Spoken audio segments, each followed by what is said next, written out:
Apa itu jin qarin?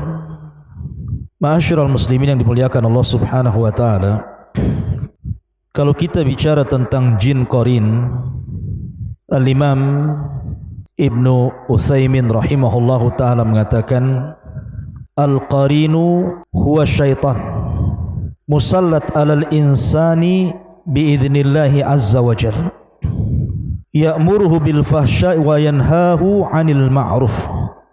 Jadi pembahasan yang kita akan bahas di malam hari ini adalah jin qarin. Apa jin qarin? Jin qarin adalah syaitan yang dikuasakan terhadap manusia tentu karena izin Allah Subhanahu wa taala.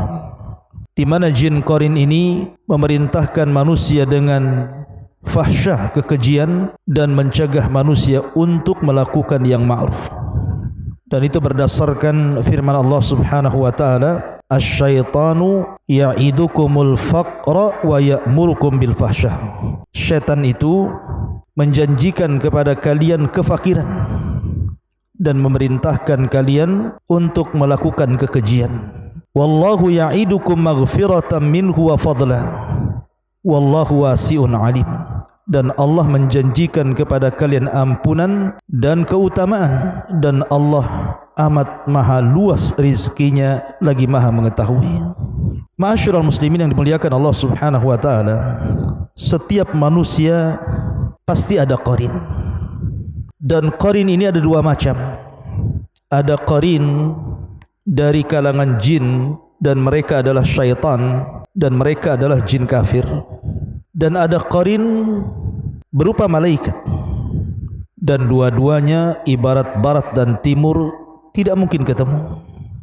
Dan keduanya bisa kita rasakan. Saya, Anda atau siapapun bisa merasakan apabila hati kita ini terdorong untuk melakukan kemaksiatan, melakukan kekejian, kemungkaran dan kezaliman, berarti jin yang ada pada badan kita itulah yang memberikan was-was untuk melakukan hal itu. Tapi jika yang kemudian diperintahkannya adalah memerintahkan kepada kebaikan, kepada ibadah dan ketaatan, berarti itu adalah datang dari malaikat yang mencintai kebaikan. Ma'asyiral muslimin yang dimuliakan Allah Azza wa Jalla, seperti apa jin qarin ini? Apakah setiap manusia memiliki jin qarin? Apakah para nabi juga memiliki jin qarin? Bagaimana pula dengan qarinnya para nabi? Dan apakah qarin ini juga akan meninggal ketika manusia yang diqarininya meninggal? Mudah-mudahan waktu yang sangat berharga ini kita akan mengupas sedikit, mengenal di balik rahasia jin qarin ini.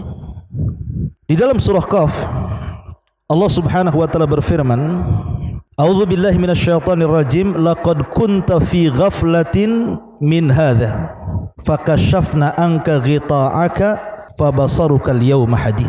Sesungguhnya kamu dahulu lalai tentang peristiwa ini, maksudnya kematian. Banyak orang yang lalai bahwa dirinya akan mati, maka kami singkapkan tutup yang menutup matamu. Ada yang mengatakan bahwa ketika seseorang itu mengalami sakaratul maut, maka hal-hal yang gaib disingkapkan kepadanya, di mana dia mampu melihat malaikat yang hendak menghampiri dan mencabut ruhnya. Ada juga yang mengatakan dia mampu memandang catatannya. Semasa hidupnya dia sanggup memandang catatannya. Apakah catatan yang baik ataukah catatan yang buruk, disingkap semuanya, sehingga penglihatanmu pada hari itu sangat tajam sekali. Wa qala qarinuhu hadza ma ladayya atid.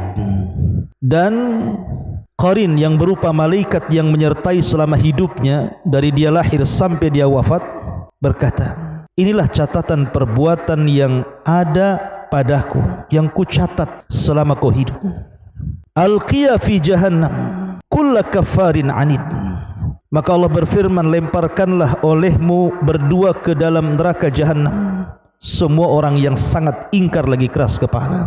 Manna'ilil khairi mu'tadim murid, yang sangat enggan melakukan kebaikan, melampaui batas dan bersikap ragu-ragu. alladzi ja'ala ma'allahi ilahan akhar fa'alqiyahu fil adzabis syadid, yang mempersekutukan Allah dengan Tuhan lainnya, maka lemparkanlah dia ke dalam azab yang sangat keras. Qala qarinuhu rabbana ma atghaituhu walakin kana fi dhalalin ba'id. Kemudian berkatalah setan yang menyertainya, maksudnya qarin yang menyertai selama hidupnya, dia pun berkata, ya Tuhan kami, aku tidak menyesatkannya, tetapi dia sendiri yang berada dalam kesesatan yang sangat jauh. Qala la takhtasimu ladayya wa qad qaddamtu ilaikum bil wa'id. Maka Allah berfirman, janganlah kalian bertengkar di hadapanku, dan sungguh dahulu aku telah memberikan ancaman kepada kalian. Ma yubaddalul qawlu ladayya wa ma ana bidzallami lil abid. Keputusanku tidak dapat diubah dan aku tidak menzalimi hamba-hambaku. Dalam ayat ini Allah Subhanahu wa taala menyebutkan dua kata qarin. Pertama, Allah Subhanahu wa taala mengatakan wa qala qarinuhu hadza ma ladayya atid. Kemudian yang kedua, qala qarinuhu rabbana ma atghaituhu walakin kana fi dhalalin ba'id. Di sini ada dua kata qarin. Ya, karena qarin itu ada dari kalangan malaikat yang mendorong kita untuk berbuat baik, dan yang kedua ada dari kalangan jin kafir, syaitan, yang memerintahkan kita untuk melakukan kekejian dan melarang untuk melakukan yang ma'ruf. Ini ayat yang pertama yang menetapkan adanya qarin. Dan kita tahu bahwa yang namanya qarin dari kalangan jin pasti kafir, dan Allah izinkan dia bersarang di badan kita lewat jalan darah kita, kemudian memberikan was-was untuk melakukan keburukan. Dia tidak memadaratkan kita, artinya tidak menyakiti secara fisik, tetapi dia memberikan was-was. Karena secara umum syaitan memang seperti itu, memerintahkan kepada keburukan, sebagaimana Allah Subhanahu wa taala berfirman, alam tara anna arsalna syayatina 'alal kafirina ta'uzzuhum azza. Tidakkah engkau melihat bahwa sesungguhnya kami telah mengutus syaitan-syaitan itu kepada orang-orang kafir untuk mendorong mereka berbuat maksiat dengan sungguh-sungguh. Memang begitulah syaitan. Diutus kepada Allah, diutus syaitan, diutus iblis untuk mencelakakan manusia sebagai bentuk dendam kesumat iblis kepada Adam dan anak turunannya. Ma'asyiral muslimin yang dimuliakan Allah Subhanahu wa taala. Kemudian ayat yang kedua Allah katakan dalam surah Zuhruf ayat ke-36, Allah Subhanahu wa taala mengatakan, "Wa man ya'ish an dzikrir rahmani nuqayyid lahu syaitanan fahuwa lahu qarin." Dan barang siapa berpaling dari pengajaran Allah yang Maha Pengasih, kami biarkan syaitan menyesatkannya, dan syaitan itu akan menjadi teman akrab karibnya. Di sini ada kata-kata fahuwa lahu qarin. Jadi orang-orang kalau seandainya lupa mengingat Allah Subhanahu wa taala, lupa kepada salat, lupa baca Quran, lupa berzikir, lupa bersedekah, lupa berbuat baik, berarti dia sedang diberikan waswas oleh qarin jin yang kafir syaitan itu ke dalam hatinya, sehingga kebaikan-kebaikan itu dilupakannya. Itu makna ayat ini. Jadi pada diri kita itu ada qarin yang memberikan was-was supaya kita lupa berbuat baik. Tetapi kalau seandainya hati seseorang itu dipenuhi dengan iman, dengan takwa, rajin ibadah, baca Quran, berzikir, maka qarin pun tidak bisa apa-apa terhadap kita. Karena memang dia tidak diciptakan untuk menguasai kita, tidak, hanya berikan was-was saja. Ma'asyiral muslimin yang dimuliakan Allah Azza wa Jalla. Kemudian juga dalam surah An-Nisa ayat 38, Allah mengatakan walladzina yunfiquna amwalahum ria'an nasi wala yu'minuna billahi wala bil yaumil akhir wa man yakunish syaitanu lahu qarinan fasa'a qarina. Dan juga orang-orang yang menginfakkan hartanya karena riya. Dia berinfak hanya untuk dilihat manusia, dipuji manusia, dipandang manusia, dan kepada orang lain yang ingin dilihat dan dipuji, dan orang-orang yang tidak beriman kepada Allah dan kepada hari kemudian. Barang siapa menjadikan syaitan sebagai qarinnya, temannya, maka ketahuilah dia itu syaitan adalah teman yang sangat jahat untuknya. Di sini ada kata-kata wa may yakunish syaitanu lahu qarinan fasa'a qarina. Jadi Al-Quran menetapkan adanya qarin. Setiap manusia ada qarin. Bahkan dalam sebuah hadis Dari Abdullah ibn Mas'ud radhiyallahu an, Nabi sallallahu alaihi wasallam bersabda, "Ma minkum min ahadin illa wa qad wukila bihi qarinuhu minal jin." Kata Nabi SAW, tidaklah dari kalian seorang pun kecuali telah dikuasakan padanya teman dari kalangan jin. Sahabat bertanya, "Wa iyyaka ya Rasulullah? Apakah juga dirimu dalam badanmu ada qarin wahai Rasul?"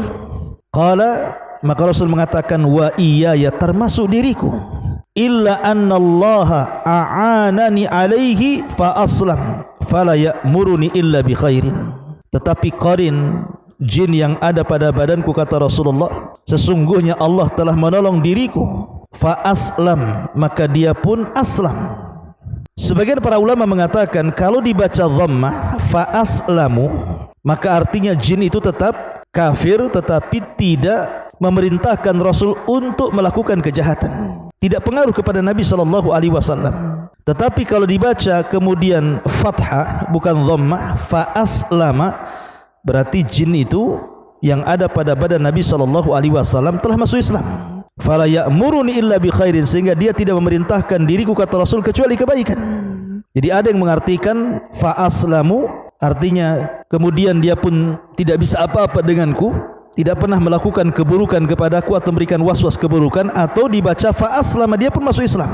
Dan ini masyhur di kalangan para ulama, ada yang membaca dengan dhammah dan ada yang membaca dengan fathah, sebagaimana dijelaskan oleh para ulama. Tetapi Al-Imam Al-Khattabi rahimahullahu ta'ala mensahihkan bahwa bacaannya ar-raf'u di dhammah fa aslamu, artinya tetap jin yang ada pada diri Rasul itu kafir, tetapi tidak bisa mencelakakan Rasul, tidak bisa memberikan was-was kepada Rasul. Rasul dihindarkan dari keburukannya. Tetapi Al-Qadhi Iyadh, beliau membaca dengan fathah fa aslama, artinya qarinnya Rasul itu masuk Islam. Kalau sudah masuk Islam tidak menyuruh kecuali kepada kebaikan. Baik yang dibaca dhammah ataupun fathah, keduanya tidak memadaratkan Nabi sallallahu alaihi wasallam. Bahkan dalam sebuah hadis yang lain, Nabi sallallahu alaihi wasallam suatu ketika keluar di malam hari, ketika itu giliran Aisyah radhiyallahu anha. Kata Aisyah radhiyallahu anha, "Faghirtu alaihi," aku pun cemburu karena disangkanya Rasul keluar malam itu hendak ke istrinya yang lain. Faja'a fara'a ma asna, maka dia pun datang, kemudian dia melihat apa yang aku lakukan. Karena Rasul ketika pergi, Aisyah membuntuti di belakang. Kemudian ketika Rasul datang, Aisyah langsung balik. Jadi Rasul melihat apa yang dilakukan Aisyah radhiyallahu anha. Maka Nabi SAW kemudian bertanya, "Malak ya Aisyah, ada apa dengan kamu? Sibuk kali."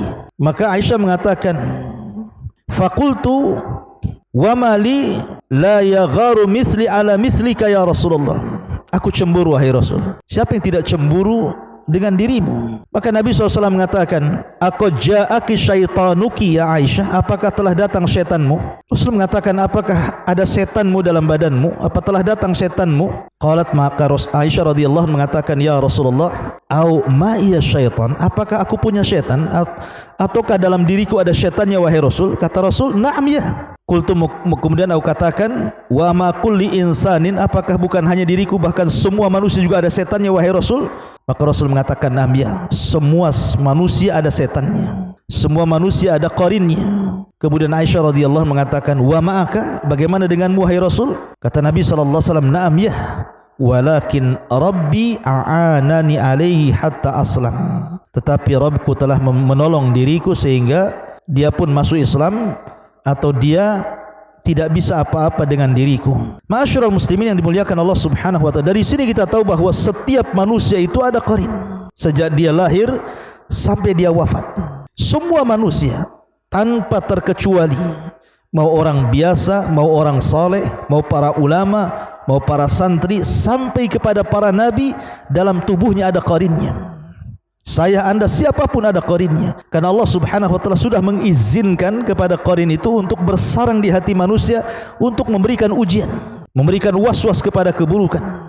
Tetapi karena keadilannya, Allah pun kuasakan qarin yang lain dari kalangan malaikat untuk menyeimbangkan, supaya ada yang memerintahkan kepada keburukan, ada yang memerintahkan kepada kebaikan. Tergantung kita. Dan ingat bahwa qarin itu tidak menguasai kita secara mutlak, tidak. Qarin itu hanya bisa menguasai kita itu ketika kita lemah iman.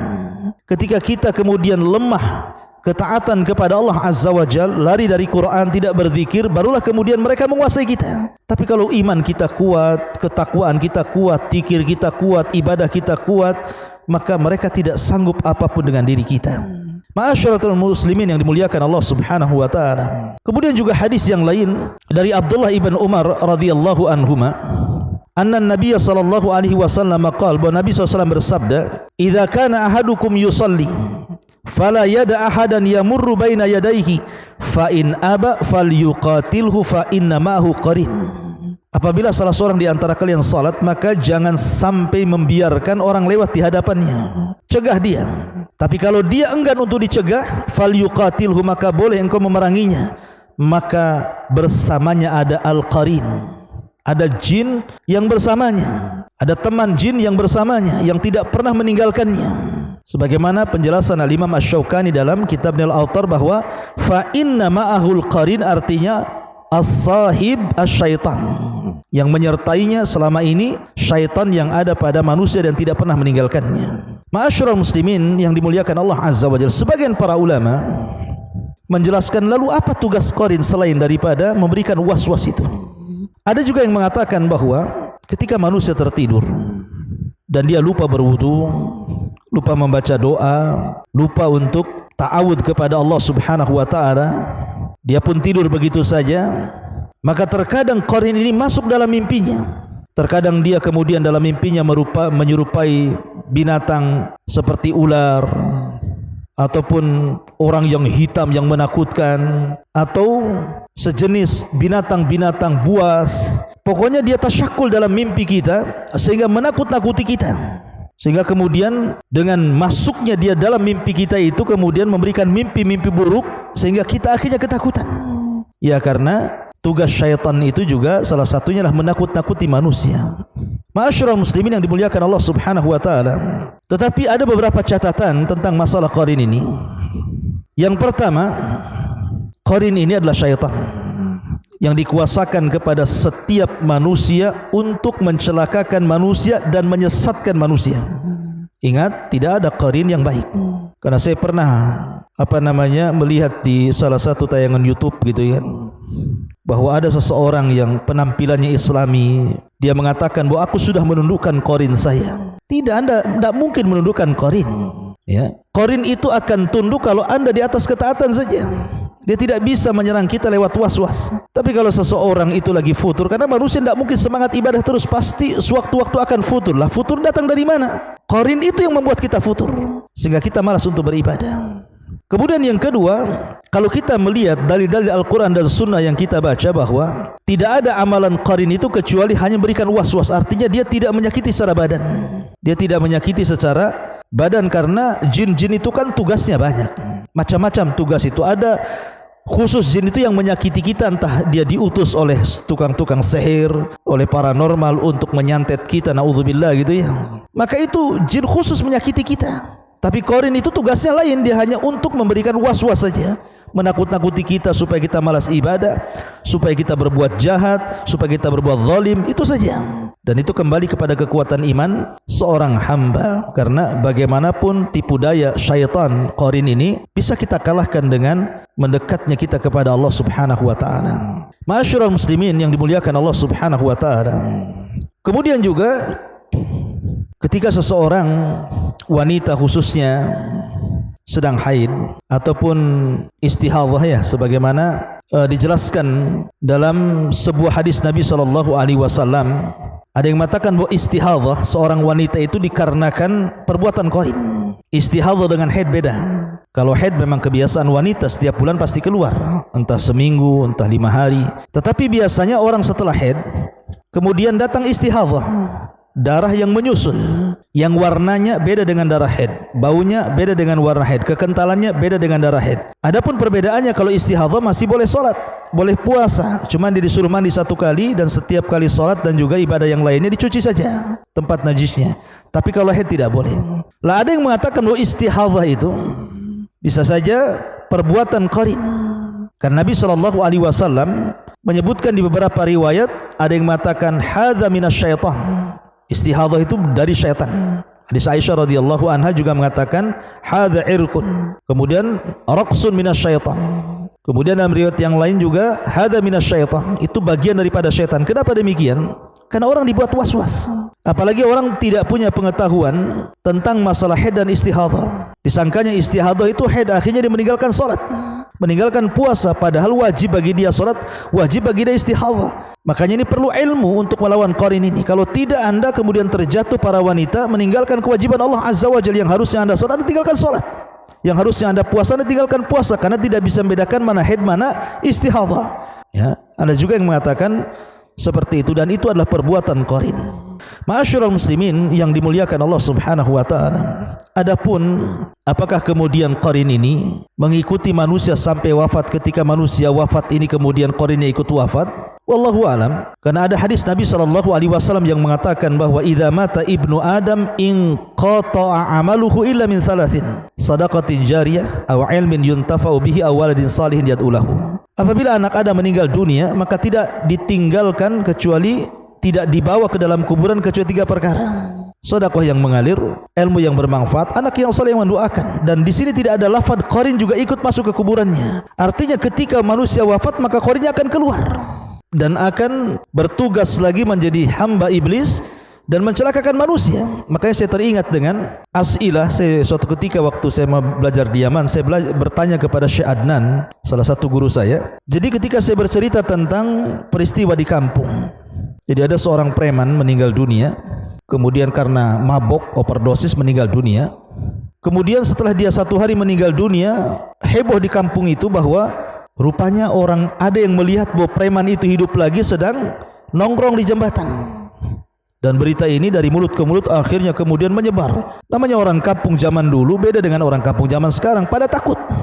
Pertanyaannya, apakah mungkin orang yang sudah meninggal bisa hidup lagi kemudian nongkrong di atas jembatannya? Nah, ini saya tanyakan kepada salah satu masyayikh yang di Yaman, Syekh Adnan hafizahullah tadi, yang mengatakan bahwa boleh jadi itu qarinnya. Karena yang bisa membentuk fisik orang itu mirip dengan orang yang meninggal itu adalah qarinnya. Karena qarin adalah sahibnya, temannya. Jadi dia terputus. Jadi yang sudah meninggal, tapi qarin itu keluar. Terkadang menakut-nakuti manusia dengan cara seperti itu, seolah-olah yang sudah meninggal hidup lagi, padahal itu qarinnya. Oleh karena itulah maka tidak ada hubungan orang yang sudah meninggal dengan qarin. Artinya qarin tidak masuk ke dalam kuburan. Dia ketika orang itu meninggal, dia keluar, kemudian dia tetap bertugas sebagaimana jin-jin yang kafir lainnya berusaha untuk menyesatkan anak Adam. Wallahu a'lam bishawab. Ini diantara pengetahuan kita tentang masalah qarin. Mudah-mudahan ada manfaatnya.